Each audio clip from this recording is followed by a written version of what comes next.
এর জন্য এই কফিনের কাছে আমার জীবন সঁপে দিচ্ছি। শুধু প্রার্থনা করব হঠাৎ করে যেন এটা ভেঙে না পড়ে। এবং অবশ্যই এটা বলার কথা নয়, কিন্তু বলছি এটা 100% রিয়েল। এবং আমি সত্যি কথা বলছি, আমার ধারণাই ছিল না এটা কতটা কঠিন হতে পারে। এবং এর সাথেই চ্যালেঞ্জটা অফিসিয়ালি শুরু হয়ে গেল। এবং এখানে আমি বন্দি থাকতে চলেছি আগামী 7টা দিন। ছেলেদের আমাকে কবর দিতে এতটাই সময় লেগে গেল যে এখনই আমার টয়লেট পেয়ে গেছে, আর চ্যালেঞ্জটা সবে শুরু হয়েছে। আর তোমরা যদি জানতে চাও এখানে আমি কি করে বাথরুম করি, এই যে এইভাবে, এটা একদমই কমফোর্টেবল নয়। আগামী 7 দিনের জন্য আমার একমাত্র সম্বল হলো এই ব্রিফকেসে থাকা খাবার। এখানে বেসিক্যালি কিছু এমারিজ আর স্ন্যাক্স আছে। আমার পাটা অবশ হয়ে গেছে। ওখানে 5 গ্যালনের জলের ড্রাম আছে, আর বাকি যা কিছু প্রয়োজনীয় ছেলেরা এই ব্রিফকেসে রেখে দিয়েছে, যেটা প্রমাণ করে 7 দিনের অনেক আগেই আমার সমস্ত খাবার শেষ হয়ে যাবে। সত্যি কথা বলতে এটা খুবই বিপজ্জনক, আর যাতে আমার শ্বাসরোধ না হয় তাই এরা আমার গতিবিধির উপরে নজর রাখছে। জিমি, তুমি কি এটা শুনতে পাচ্ছ? হ্যাঁ, মনে হচ্ছে যেন নোলানের মা মাটির উপরে লাফাচ্ছে। যদি 12 জন লাফাতো তাহলে এটা মনে হতো। এখন প্রায় রাত্রি 1টা। আমার মনে হয় তোমরা সবাই এখন ঘুমোতে চলে যাবে। আমি চাই অন্তত একজন ওয়াকির কাছে সব সময় থাকুক। যদি আমার কিছু প্রয়োজন পড়ে তাহলে আমি তোমাদেরকে বলতে পারবো, ওকে? আর এখন আমার তেমন কিছু করারই নেই। এবার আমি ঘুমিয়ে পড়বো। এরপর হয়তো আমি সকালবেলা ভালোভাবে উঠবো, অথবা 20,000 পাউন্ড মাটির নিচে পিষে যাব। আশা করবো সকালে আমি ঠিকভাবে উঠতে পারবো। ঘুম হলো এই চ্যালেঞ্জটা শেষ করার আসল চাবিকাঠি। কারণ যখন আমি ঘুমাবো আমার মাথাতেই থাকবে না যে একটা বাক্সের ভেতরে আমি বন্দি আছি। কিন্তু সেটা বেশিরভাগ সময়ই কাজই করলো না। এখানেও মাছি। আমার লক্ষ্য ছিল এই চ্যালেঞ্জে যতটা সম্ভব ঘুমিয়ে নেওয়া, আমার নিজের সুবিধার জন্য। ও ওকে দেখো, ও আরামে আছে মনে হচ্ছে। Jimmy jam! না, নোলান তোমার ফটোতে কি সব এঁকেছে? হ্যাঁ নোলান, তোমার মায়ের সেটে আসতে কত ঘন্টা সময় লাগবে? এবার তুমি মায়ের ব্যাপারে কিছু বলবে। আশা করবো উনি আমার কফিনটাকে ভেঙে ফেলবেন না। এই ভিডিওতে আমার স্ট্র্যাটেজি হলো পুরো সময়টাই ঘুমিয়ে কাটানো। আমি ভুলেই গেছিলাম আমার বন্ধুরা আমাকে বিরক্ত করবে, আর আমি ঘুমাতেই পারবো না। এটা খুবই বিরক্তিকর। আমি শুরু করবো আজকের দিনটা এই বড় প্যান্টটাকে শর্টসে পরিণত করে। আও আও আমি বক্সেই মেরে দিয়েছি। Mission 1 complete. আমার কাছে এখন শর্টস আছে। এটা হলো আমাদের ফুড ব্রিফকেস। চলো এমআরইস ট্রাই করা যাক। এমআরইস হলো সহজেই তৈরি করা যায় এমন একটা খাবার। একটা জিনিস করতে হবে, এর ভেতরে গরম জল দিয়ে দাও আর এটা তৈরি হয়ে যাবে। অন্যদিকে এখন ছেলেরা স্টেক গ্রিল করছে, আর বলতে গেলে ওরা আমার কবরের ওপরে পিকনিক করছে। জানো জিমি, তোমার জন্য এখন থেকে আমরা এমআইএস খাবো যতক্ষণ তুমি ওখানে থাকবে। সত্যি? হ্যাঁ। না, আমি এক্ষুনি শুনতে পেলাম পাশ থেকে কেউ না বললো। তুমি এখন হট ওয়াটার পাস্তার স্বাদ উপভোগ করো। আর এইদিকে এটা হলো আমার অবস্থা। ও, এটা বেশ ক্রাঞ্চি। পাস্তা ক্রাঞ্চি কেন হয়? এটা তো দারুণ। আমি এতটাই বোর হয়ে গেছিলাম যে আমি মজা করবার জন্য কফিনের দেওয়ালে ঘুষি মারছিলাম। তারপরে আমার হাত ব্যথা করতে শুরু করলো, তাই আমি হাতে একটা মোজা পরে নিলাম যাতে আমার ব্যথা আর না লাগে। আমি মজা করবার জন্য পাগল হয়ে গেছিলাম। ও জিমি, ধন্যবাদ, আমি খুবই বোর হচ্ছিলাম। 1 সেকেন্ড। ও তোমরা কি করছো? আরে এটা তো আমাকে ভয় পাইয়ে দিয়েছে। তোমরা কি আমাকে একটু বলতে পারবে তোমরা কি করছো? দেখছো না আমার জীবন বাজিতে রাখা আছে। ঠিক আছে।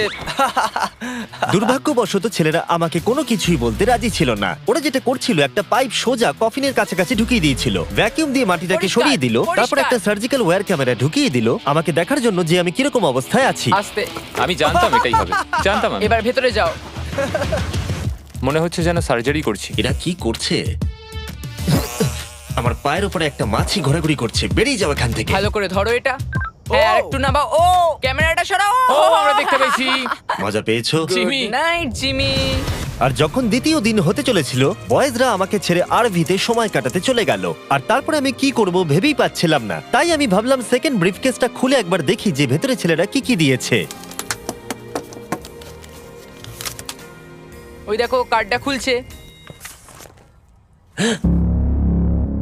এটা কি নোলানের মা? আমি একটা ফটো পেয়েছি তোমার মায়ের। ভাই, এটা তুমি করেছো? বলো এটা কি আমি করেছে? করিনি। নোলান, এটা কি তোমার মা? ও মাই গড, বুকে নিয়ে শুয়ে আছে। ও মাই গড। এই ছবিটা হারিয়ে ফেলার বদলে আমি যদি ভাবি এই চ্যালেঞ্জটা আমাকে কি জন্য কুইট করতে হবে, প্রথমত ভিতরে পুপ করা যাবে না, তারপরে পিঠে ব্যথা, পিঠে ব্যথা, পিঠে ব্যথা, আর হয়তো আরো বেশি পিঠে ব্যথা। আর তোমরা অবশ্যই বলতে পারো এটা এখনই আমার জন্য কঠিন হয়ে উঠছিল। আর প্রতিবারের মতোই তোমরা বাজি ধরতে পারো যে এটা আরো খারাপ হতে চলেছে। এখন খুব জোর বৃষ্টি হচ্ছে, একটা বাজ পড়ার আওয়াজে আমার ঘুমটা ভেঙে গেল। নোলান, ওঠো, আমাদের একবার জিমিকে দেখে আসা উচিত। ও ঠিক আছে তো? আমার সত্যি বলতে একটু চিন্তা হচ্ছে। দেখে মনে হচ্ছে বৃষ্টিটা খুব জোরেই হয়েছে। আচ্ছা মাটিটা ভারী হয়ে গেছে। মাটিতে জল পড়লে মাটি তো ভারী হয়ে যায়। জিমি! ওকে জাগানোর আমার কাছে একটা আইডিয়া আছে।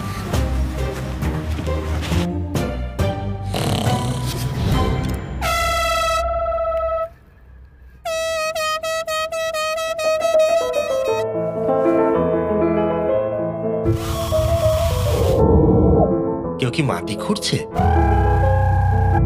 আবার সেই একই জিনিস। ভিজে গেলে আমার কাছে কিন্তু একটাও প্যান্ট নেই, আর অবস্থা আরো খারাপ হতে চলেছে। জিমি, আমাদের কথা শুনতে পাচ্ছো? তোমরা উপরে করছোটা কি? তোমাকে যেখানে কবর দেওয়া হয়েছে সেখানে আমরা 15টা স্পিকার লাগিয়েছি। ও আচ্ছা, তাহলে এবারে ক্রিস ফালতু গানগুলোকে চালাবে। জিমি, এখানে এখন পার্টি হচ্ছে। ও মাই, ও হো হো হো। আরে আমার কফিনটা তো রীতিমতো কাঁপছে। জিমি, ভূমিকম্প হচ্ছে! ও মাই গড! দাঁড়াও, এটা আবার কি? আমি এইমাত্র দেখলাম আমার কফিনের একটা স্ক্রু ঢিলা হয়ে গেছে। ওর কফিনের স্ক্রুগুলো খুলে যাচ্ছে। পেসের জন্য তুমি মজা করছো না তো? হ্যাঁ, পেসের জন্য। এটা কি চিন্তার বিষয় যে ইতিমধ্যেই একটা স্ক্রু খুলে গেছে? ফুল ভলিউম দাও! তোমরা আসলে কি করছো বলো তো? আমি ভাইব্রেট হচ্ছি। ও, এই ভাইব্রেশন আমার মাথা খারাপ করে দিচ্ছে। ও, আমার চুলের ভেতরে ফুল কি করছে? আমার আর ভালো লাগছে ঠিক না। আছে, চলো একটা টানেল খোঁড়া যাক। আমরা এখান থেকে টানেল খোঁড়া শুরু করব আর খুঁড়তে খুঁড়তে জিমির কফিনের কাছে যাব। আমাদের কাছে যে স্পিকার আছে তার আওয়াজে ও খোঁড়ার শব্দ শুনতে পাবে না। একটা আইডিয়া আছে, আমরা স্পিকারে কনস্ট্রাকশনের একটা সাউন্ড চালাবো, তাহলে ও আর খোঁড়ার আওয়াজ শুনতে পাবে না। এখানে জোরে শব্দ হচ্ছে আর ওয়াকিতে কেউ অ্যান্সারও দিচ্ছে না। তাহলে কি আমি মরতে চলেছি? মনে হচ্ছে যেন ভিডিও গেম খেলছি। অথবা তারা কিছু বোকামি করতে চলেছে। দেখা যাক আমি এটা করতে পারি কিনা।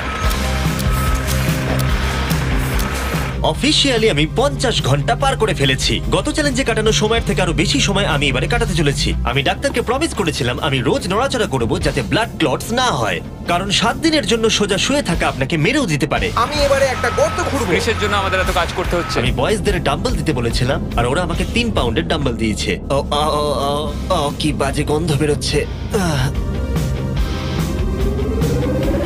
হ্যাঁ, শুধুমাত্র এটা ভেবেই আমি এগুলো করছি, কারণ 2 দিন পরে যখন আমি দাঁড়াবো তখন আমি মরেও যেতে পারি। ক্রিস, আরো কয়েক ফুট খোঁড়ো। সত্যি বলতে আমি এটা খুব একটা ভালো চালাতে পারি না। আমি বোর হচ্ছি কফিনের ভেতরে।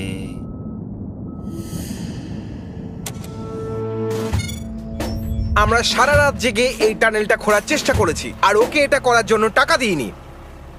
এটা কি সেফ? আমি সেকেন্ডে যাব, এটা কি? আর তারপর তুমি তারেককে তুলে আনবে। এটা কি বলো তো? তোমরা আমার পেছনে এসো। এই চ্যালেঞ্জের সব থেকে বাজে জিনিস হলো এখানে অনেকগুলো ক্যামেরা আছে যেগুলো সব সময় সবকিছু রেকর্ড করছে। আমাদের আর কিছুটা ঘুরতে হবে, তাহলে কফিনের কাছে পৌঁছে যাবো। এটা প্রথম 3 দিন আমাকে বিরক্ত করেনি, কিন্তু এখন আমার বড়ই অদ্ভুত লাগছে যে কেউ সব সময় আমার দিকে তাকিয়ে আছে এবং আমি বিরক্ত হতে শুরু করেছি।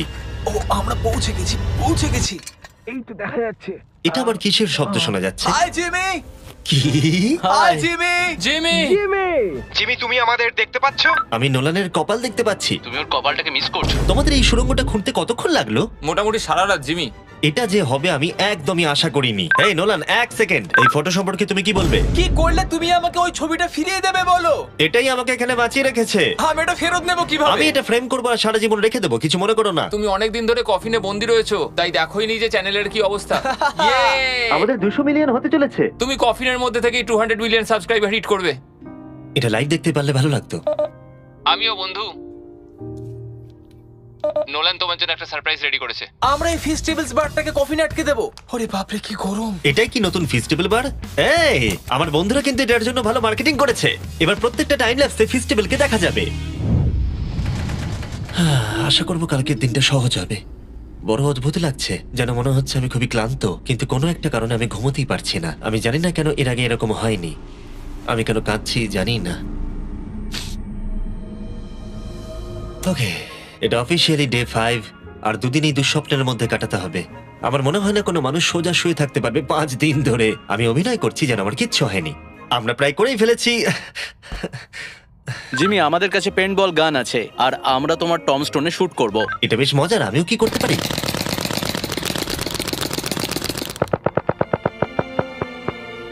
আমি জানি না ওদের কি বলা উচিত। জিমি, তুমি ভেতরে মজা করার জন্য কি করছো? কিচ্ছু নয়, আমি মানসিক যন্ত্রণায় আছি। তুমি কি পুপ করেছো? আমি সত্যি অনেক পুপ করতে চাই, কিন্তু আমি দেখতে চাই এটা আমি 2 দিন চেপে রাখতে পারি কিনা। আমি জানি না কেন, কিন্তু কোনো কিছুই করবার মতো মোটিভেশনই পাচ্ছি না। আমি এখানে 5 দিন ধরে শুয়ে আছি আর আমার নিজের খাবার তৈরি করার মতো এনার্জিটাও নেই। আর যেহেতু এখানে বাথরুম করাটাও এতটাই ডিফিকাল্ট, জিজ্ঞাসা করো না কি করে, কিন্তু ভুল করে আমার প্যান্টে একটু টয়লেটও লেগে গেছে, আর সেই জন্য আমি আমার প্যান্টের ওই অংশটাকে কেটে ফেলে দিচ্ছি। এটা করার জন্য আমাকে ক্ষমা করো। এটা ছিল খুবই বিরক্তিকর। জিমি, আমরা সেলিব্রেট করার জন্য রেডি। আমাদের 200 মিলিয়ন সাবস্ক্রাইবার হতে চলেছে। আমাকে বলতে পারবে আমাদের কখন 200 মিলিয়ন হবে, কতক্ষণ লাগবে? আমি রকেট সায়েন্টিস্ট নই। ও আমাদেরকে কি ভাবছে? আজকে সারাদিনটাই আমার খুব বাজে কেটেছে, কিন্তু আমার চ্যানেলের 200 মিলিয়ন সাবস্ক্রাইবার হতে চলেছে, যেটা আমাকে আনন্দ দিচ্ছে। তোমরা জানো এখনো 200 মিলিয়ন সাবস্ক্রাইবার হতে সময় লাগবে, তাই এখনই উপযুক্ত সময় ভেরাইজন হোম ইন্টারনেট সম্পর্কে বলার, যেটা অ্যাকচুয়ালি আমাকে এখানে ইন্টারনেট কানেকশন দিচ্ছে যাতে আমি 200 মিলিয়ন সাবস্ক্রাইবার হওয়া দেখতে পারি। তাই এবারে স্পন্সর হ্যাঁ, তুমি ঠিক বলেছো। ভেরাইজন 5G হোম ইন্টারনেট তার নামের মতনই কাজটাও করে। এই ওয়্যারলেস ইন্টারনেট আপনার বাড়িতে extremely fast 5G ultra wide band network provide করবে। আর যখন ওরা আমাকে এই ভিডিওতে স্পন্সরের কথা বললো, আমি ওদেরকে বললাম মাটির 10 ফুট নিচে এটা কাজ করবে। আমরা এটাকে অন করলাম। খুব ভালো। ওকে, আমি কানেক্টেড। এবার তুমি 200 মিলিয়ন সাবস্ক্রাইবার হওয়া দেখতে আর পারবে। ভেরাইজনকে ধন্যবাদ জানিয়ে বলি, এই বক্সটাকে প্লাগ করতেই আমি পেয়ে গেলাম আমেরিকার highest quality 5G home internet. এটা সত্যি কাজ করছে, এমনকি মাটির 10 ফুট নিচেতেও আমি আমার সাবস্ক্রাইবার কাউন্ট দেখতে পাচ্ছি। কার্ল, তুমি কি এটা জানো যে 18 বছরের উপরে যারা এই ভিডিওটাকে দেখছে, যখন তারা ভেরাইজন হোম ইন্টারনেট অর্ডার করবে, ভেরাইজন তাদেরকে উপহার দিতে চলেছে একটা Xbox Series S। ওদের মনে হয় টাকা ভালো লাগে না। সত্যি কথা বলতে কি, হ্যাঁ। আর তোমরা প্রতি মাসে মাত্র $35 দিয়েও এটাকে পেতে পারো। আর তাই যদি তোমরা পৃথিবীর সবথেকে ফাস্ট এবং বিশ্বস্ত ইন্টারনেট পেতে চাও, চলে যাও MrBeastVerizon.com এ। তোমার অ্যাড্রেসটা দিলে ওরা বলে দেবে তোমার এলাকাতে অ্যাভেলেবল আছে কিনা। আর চলো এবারে ফোকাস করা যাক আমাদের 200 মিলিয়ন সাবস্ক্রাইবারের লক্ষ্যে। আমরা খুব কাছেই আছি। এটা করার আগে আমি একজন নেব্রাস্কার সাধারণ ছেলে ছিলাম, আর ও এখন নর্থ ক্যারোলিনার একজন সাধারণ ছেলে। এর আগে আমি নেব্রাস্কার একজন সাধারণ ছেলে ছিলাম। কার্ল, এটা একটা দারুণ মুহূর্ত। নোলানকে কপি করো এটা না। দারুণ ব্যাপার। আমরা লাঞ্চ টেবিলে বসে এ ব্যাপারে কথা বলতাম, আর এখন আমাদের 200 মিলিয়ন সাবস্ক্রাইবার হতে চলেছে। আমি এটাই বলতে চাই, আমার তোমাদের সাথে কাজ করতে খুব ভালো লাগে। আমরা এইভাবেই আরো এগিয়ে যাব। আর ফাইনালি চ্যানেলার, তুমি কি বলবে? এখানে যখন আমি কাজ শুরু করি তখন আমরা 7 জন ছিলাম, আমি জেনিটার ছিলাম। এখন আমাদের 200 মিলিয়ন সাবস, আর এখন আমি খুব আমি খুশি। ভিডিও করা শুরু করি যখন আমার বয়স 11, আর এখন আমি 25, আর আমি স্বপ্নেও ভাবিনি আমার চ্যানেল এই জায়গায় পৌঁছে যাবে। মানে আমি বলতে চাইছি আমাদের 200 মিলিয়ন সাবস্ক্রাইবার হতে চলেছে, আর আমি প্রতিটা সাবস্ক্রাইবারকে ধন্যবাদ জানাতে চাই যারা আমার ভিডিওগুলো দেখে। আমার এখনো সেই দিনগুলোর কথা মনে পড়ে যখন আমি ভিডিও বানাতাম কিন্তু 0 ভিউ আসতো। Thank you so much. এক্ষুনি সব কটা নাম্বার চেঞ্জ হবে।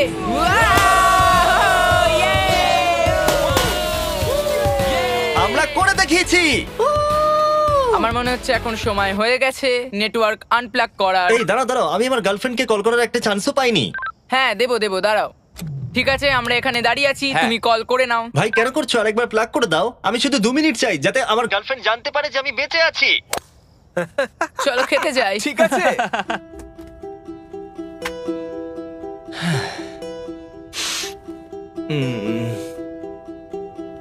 আমি বুঝতেই পারছি না যে আমি কেন কাঁদছি, কিন্তু আমি নিশ্চিত নয় যে কি কারণে আমি কাঁদছি। 200 মিলিয়ন হওয়ার পর ছেলেটা খুবই আনন্দ করছে, কিন্তু আমি এখানে একদম একা।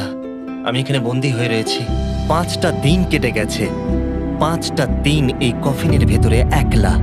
সত্যি কথা বলতে আমি জানি না এখানে আমি বাকি 2 দিন কি করে কাটাবো।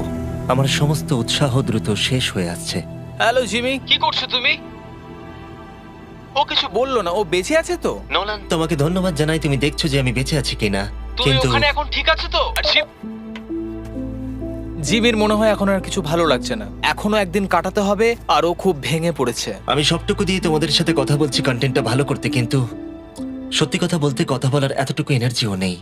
আমি শুধু এখান থেকে বেরোতে চাই। এবার ওর মাথা খারাপ হয়ে যাচ্ছে। ওকে খুশি করার উপায় ভাবতে হবে, তাই আমি কিছু জনকে নিয়ে আসি। আমি জানি না আমার বলাটা উচিত হবে কিনা, কিন্তু আমি আমার সমস্ত পি বটলগুলো ইউজ করে ফেলেছি। আর যদি আমার এখন টয়লেট পায়, তাহলে আমাকে খাবারটা খেতে হবে আর প্যাকেটের ভেতরে টয়লেট করে বন্ধ করে রাখতে হবে। আমি জানি এটা বেশি ইনফরমেশন দেওয়া হয়ে যাচ্ছে, এই চ্যালেঞ্জটা সত্যি ডিসগাস্টিং, তাই আমি বেরোতে চাই। আমি এতটাই বোর হয়ে গেছিলাম যে হয়তো এই পৃথিবীর একটাই জিনিস পারতো আমাকে আনন্দ দান করতে। জিমি, আমি কাউকে নিয়ে এসেছি। কাকে নিয়ে এসেছো? আমার প্যারেন্টসদের। ও, আপনারা কেমন আছেন? ভালো। মাটির তলায় থাকাকালীন তুমি কি নোলানের মায়ের ব্যাপারে কিছু কথা বলছিলে? না না, সেরকম কিছু নয়। আর এই ছবিটা? আমি জানি না আপনারা কিসের কথা বলছেন। আসল কথায় আসি, আপনারা কি নোলানের ব্যাপারে কোনো হাস্যকর ঘটনা আমাকে বলতে পারবেন? জিমি, অনেক আছে। এটা চ্যালেঞ্জটাকে আরো বেশি ইন্টারেস্টিং করে তুলবে। ও আমাদের বলেছিল যে ওর স্কুলে প্রোগ্রাম আছে, কিন্তু ও অ্যাকচুয়ালি ও পাশের বাড়িতেই কিছুক্ষণ সময় কাটিয়েছে। আমরা দেখতে যাই ও বাড়িতে একটা মেয়েকে জানো অনেক ক্রিসমাস। এটা আমাকে চিয়ার করার জন্য যথেষ্ট, কারণ আমি জানি কমেন্ট সেকশনে ঝড় উঠতে চলেছে। আমার এই জন্য জিমিকে ভালো লাগে না। আমার মা আরেকটা প্রশ্ন করতে চায়। হ্যাঁ বলো। ঠিক আছে, এবার চলো, এটা Bye, এভাবেই জিমি। কাজ করে। ওরা কি ওয়াকিটা আবার ফেলে দিল? আমি জানি তোমাদের সবার এখন খুব ঘুম পেয়েছে, আর তোমরা কেউ তাড়াতাড়ি উঠবেও না, তাতে আমার কিচ্ছু যায় আসে না। এখন থেকে ঠিক 12 ঘন্টা পরে আমি চাই তোমরা সবাই খোঁড়া শুরু করো, ওকে? তাহলে খুব তাড়াতাড়ি উঠতে হবে, তাই না? এখন কটা বাজে? আমরা আমাদের অ্যালার্ম বাজলেই উঠে পড়বো, চিন্তা করো না। আচ্ছা, যখন আমি উঠে দাঁড়াবো তখন ব্লাড ক্লটস হয়ে আমি মরে গেলে তোমরা কি করবে? আমি জানি তোমাকে কোথায় পুঁততে হবে। 12 ঘন্টা পরে দেখা হচ্ছে। ওটা একটা ডেট হবে। এখন আমি ঘুমোতে যাচ্ছি, আর কাল সকালে যখন আমি ঘুম থেকে উঠে চোখ খুলবো, আশা করি কেউ একজন মাটি খুঁড়ে আমাকে কফিন থেকে বের করবে। আমি জানি না কেন আমার চোখে জল আসছে। আমি এর আগে কখনো এতটা এক্সাইটেড হইনি আমার গোটা জীবনে। আমি আর অপেক্ষা করতে পারছি না কালকের সূর্যের আলো দেখবার জন্য। কালকে সকালে দেখা হচ্ছে, এটা দারুণ হতে চলেছে। শেষ রাতে ঘুমোবার সময় আমি এটাই ভাবছিলাম, চ্যালেঞ্জটা শেষ হওয়ার পর আগামীকাল সকালে আমি উঠে দাঁড়াতে পারবো কিনা। এটা সাধারণ ব্যাপার নয় কোনো নড়াচড়া না করে 7 দিন টানা শুয়ে থাকা। বয়েজ, আজকে অফিসিয়ালি 7 দিন হয়ে গেছে। আমি জানি তোমাদের বেশি পরিশ্রম পছন্দ নয়, কিন্তু তোমরা কি আমাকে খুঁড়ে বার করবে? আমরা তোমাকে বের করছি, জিমি। এটা চ্যালেঞ্জের সব থেকে জঘন্য পার্ট, কারণ আমাকে অপেক্ষা করতে হচ্ছে কখন আমার স্টুপিড ফ্রেন্ডরা আমাকে খুঁড়ে বার করবে। আর এদিকে আমার টেনশনও হচ্ছে যে উঠে দাঁড়াবার পর আমি যেন মরে না যাই। দেখা যাক কি হয়। এক্সকাভেটরটাকে নিয়ে এসো। আমি বেরোনোর পর ওরা যেটা প্রথম বলবে সেটা হলো আমার গায়ে কি বাজে গন্ধ। জিমি সান্টা ক্লজের মতো দেখতে একজন লোক তোমাকে বের করছে। কারণ আমার কিচ্ছু যায় আসে না ওকে কেমন দেখতে, আমাকে শুধু এই কফিন থেকে বার করো। যে কোনো মুহূর্তে ওপরের মাটিগুলো সরে গিয়ে সূর্যের আলো দেখা যাবে, আর অপেক্ষা করতে পারছি না। ও, এই তো এক্সক্যাভেটর। ও, এটা তো ভয়ানক।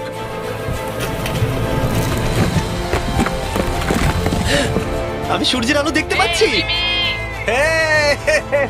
জিমি! সব ঠিক আছে তো? এটা বলে বোঝানো কঠিন যে 7 দিন না দেখার পরে সূর্যটাকে দেখে আপনার কেমন লাগবে। ও মাই গড, আমি আবার কাঁদতে শুরু করলাম। জানি না কেন, আমি চোখের জল আটকাতেই পারছিলাম না। আমরা পেরেছি, আমরা পেরেছি। এখন একটাই প্রশ্ন মাথায় ঘুরছে, যে যখন আমি উঠে দাঁড়াবো আমি যেন ব্লাড ক্লটস হয়ে মরে না যাই।